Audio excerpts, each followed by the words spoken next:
My engine's still not in the car. What's going on, dude? What's that? Engine's still not in the car. Oh, fuck. There's things to do before the engine goes in, Dan. You've got to understand this. So what's next then? Engine's there, ready to go in. Why can't it go in? It's going in. It's going in.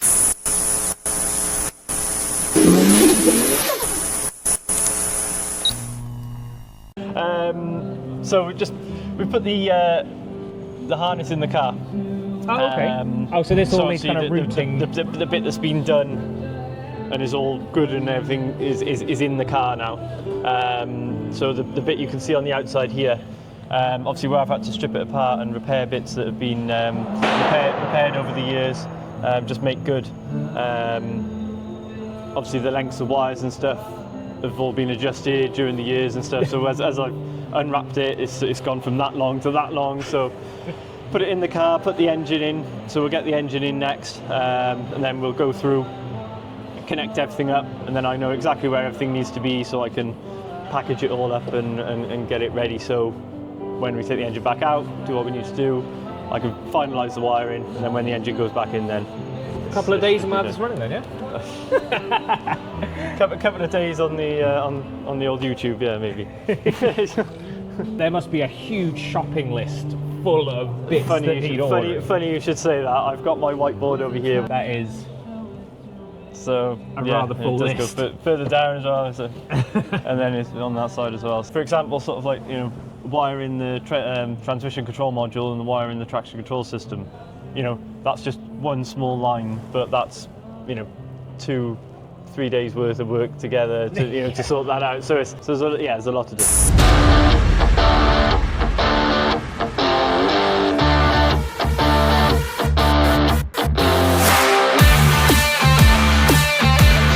Mike, I thought you said it was going in the car. It is going in the car. It's going in the car now. Basically sorted out the wiring, tidied it all up, now put the brake lines in as well. Now that the bay's sorted, the engine can go in and it'll stay in now. So once the engine's in, we'll get the gearbox on, make the rear mount for the gearbox,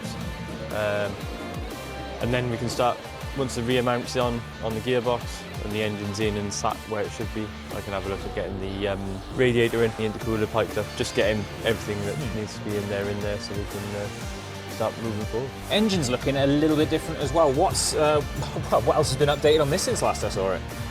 So I think since the last time you've seen it, the adapter plate for the gearbox has gone on. Okay. So it's an adapter plate that'll go from the RB engine to a ZF8 gearbox. This is all custom made,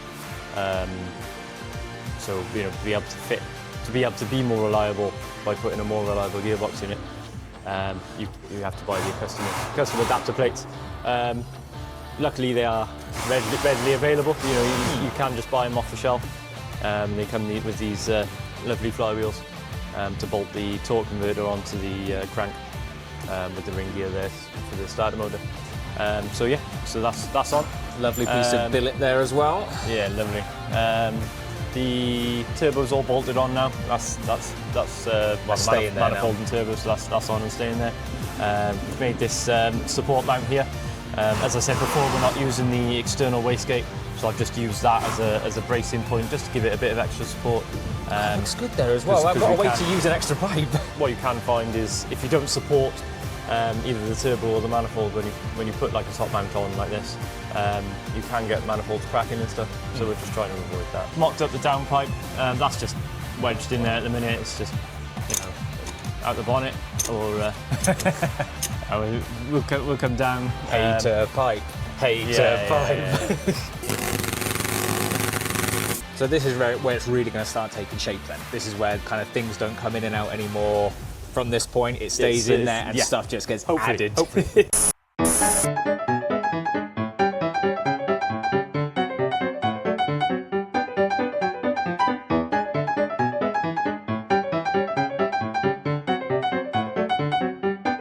Mike, we have an engine in the car. Yes. What happened? I woke up one morning, it was just in there, just fell in. So what we'll do is we'll get the gearbox in, measure up the mount, decide what we're going to do with that, and then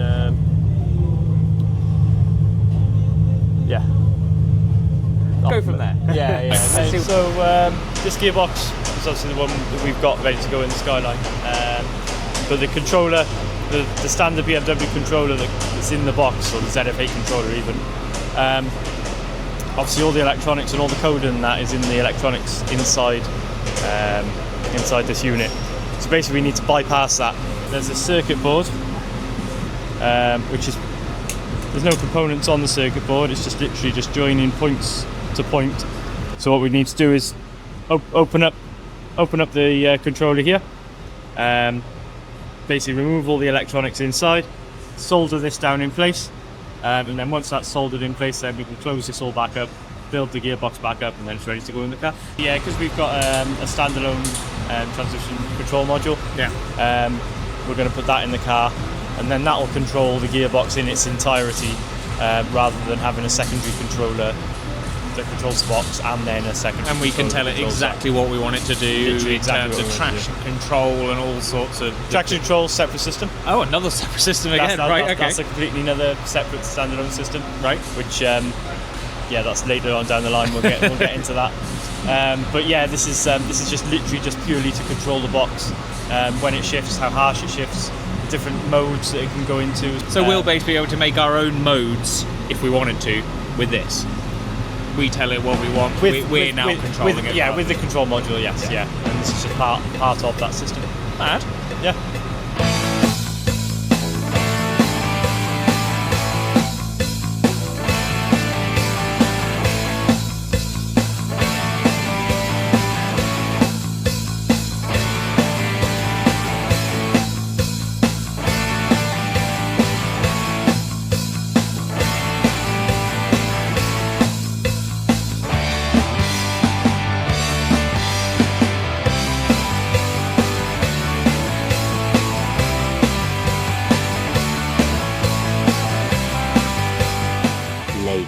Mike, what's going on? It's looking a little bit different from last I left you. Yeah, just a few things. We've been away, so I've been getting busy and getting on with what needs to be done. Oh, lots of shiny full things in here. Yes, yeah. What's been added on since? So we saw the engine go in, so I mean it's blue now as well, so tell me what's been going on then? So yeah, we've been, well, last you saw we put the engine in, we've put the gearbox in, we've made the mounts for the gearbox, so that's all mounted up and secure in the car now. So that's staying in there now, then the engine is in? Yeah, that's in, that's staying in, it's not coming out again, thank God. Yeah, so the prop's on. The prop came back from being made, so everything's in now, ready to, you know, for the final bits around the engine bay before we start moving on to the inside. Nice. Yeah. So in terms of what's gone on in the engine bay as well, because it does look quite a bit different from before. I know we had the turbo mounted there, but blue rocker covers now and lots of ancillary pipes and cables, a radiator. So go through the bits and pieces that I might have missed. So yeah, we'll start over this side. So we've put a new jump point in here. We've got nice big jump points there, so if it does ever have an issue on an event and we need to jump start it, there's nice obvious jump points there for people to jump it off. Forward thinking, that is very motorsport-esque. Yeah, because the battery's in the boot, so you know, just to save you open the bonnet, they can jump it from there. Fair enough. Secured all the fuse box, added a little additional fuse box in the front here, just as a main sort of power distribution part there. And that's getting ready for kind of the gearbox and the extra so I got. can come off it if I need to and stuff like that and go from there. Then we've got the intercooler pipe in. That's all in with the new intercooler on the front there. Coming up up to the turbo. We put the rad in with the rad fan pack. Guys, a tight package down there, isn't it? Yes, yeah, very, very tight, yeah. They literally, Nissan just go, right, well, you've got that much room, we'll fill it with that much stuff. So, yeah, so that's nice and tight in there. So we've got all the fuel lines and stuff on, all the fuel lines, all the wiring at the back, and then going down, and we've got the breather system into the catch can, just down by there. The rock covers, body shop had them, so they were getting painted.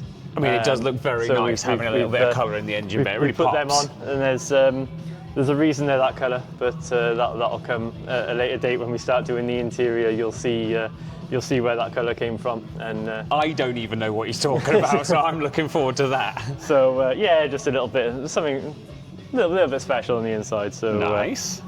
So yeah, so that's pretty much where we are on the engine bay side of it at the moment, and so I got a few things to finish off. I got the exhaust to make, which was just on the table over there.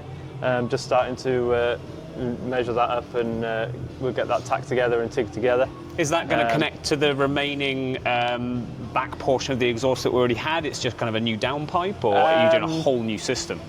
It's going to be a whole new system. Oh wow! Yeah, the system that was on it was a bit worse for wear, and it had stuff on it welded, where it had cracked before, or broken or whatever. So we've got a new system coming. Nice. Well, it's a new second-hand system because they're Still new to us. Things are just so expensive for these things nowadays. Well, that's, I mean, they are so rare, aren't they? Yeah. So I'm waiting for that to come. So I'm going to make the downpipe as far as I can, and then when this new system comes to us, I can put that on, see what the gap is, see what I need to do then to fabricate a part in between the drivetrain. It is. I didn't know pizza places made motors. So that's pretty much it for I mean, once the downpipe's done, that's pretty much it for the mechanical side of the engine build, at least, is it? From the engine side of it, yes. I've got the air filter with the map sensor and stuff to go on. Ordered some clamps for there, so that'll sit in there like that, nice and snug, with the map sensor and stuff. A few little things to do around the outside, just to keep finishing it off on the outside, and then yeah. So as well as engine, and then we have the gearbox in place right now. Yes. So new ZF8 gearbox in place. All the mounts have been made up. The props on. The adapter plates all there, all on. We've got the oil cooler lines going to the front. Still need to secure these up, but they're there for just mocking up and making sure everything fits as it should. Nice, excellent. Where's these mounts that you've made then? So we've got a mount on the side here and a mount on the other side there. So am I right in thinking then, looking at this is the standard ZF8 gearbox a cross member, isn't it? Yes. Okay. This cross member's out of a 5 Series BM. Okay. Welding up the new downpipe for the exhaust then, are we? Yes, that's the down bit. We've got the 290s and the flexi that we want to put on as well. Of course, safety first with the heat-proof gloves. Yes, and of course the welding visor. Yeah. Well, don't let me interrupt you. You crack on then, sir. No problem.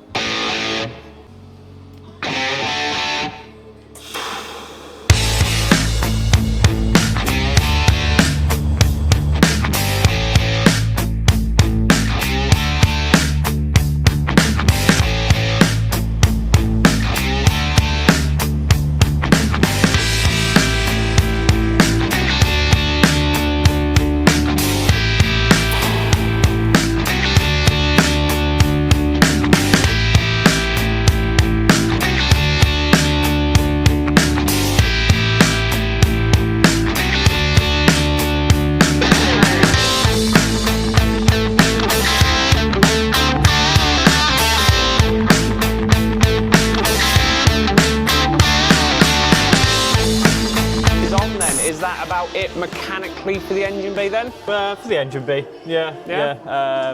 I think everything's sort of where it needs to be in there now.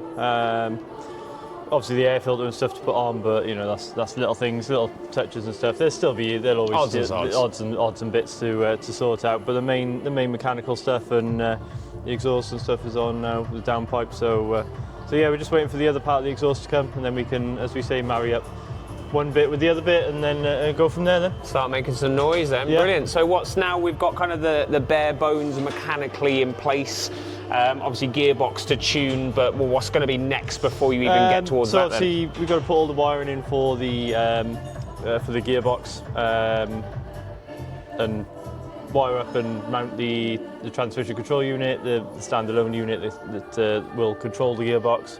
wire all that in, get all that fitted, and then start working on the interior. Oh.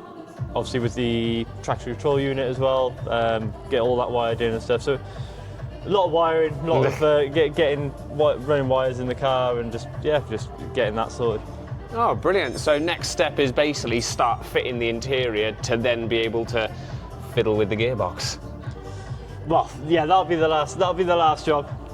Setting up the gearbox, setting up the traction control, and once everything's running, once everything's in, and then go from there. Oh, I suppose you can't start playing with it really until it's all running and until it's all in and wired up, ready to drive. Yeah, exactly, really, yeah. Because the traction control unit cuts the injector power, so as it senses wheel spin or whatever, it'll cut injectors and stuff to back off the power to stop the slip. When I've done the wiring loom in the engine bay, I've already tapped into those wires, so the engine won't physically start until I fit the traction control system anyway, until that's all wired up. So there's still a long way to go before we can actually start it. Still a little while before we hear that noise again. Next episode, interior and everything else.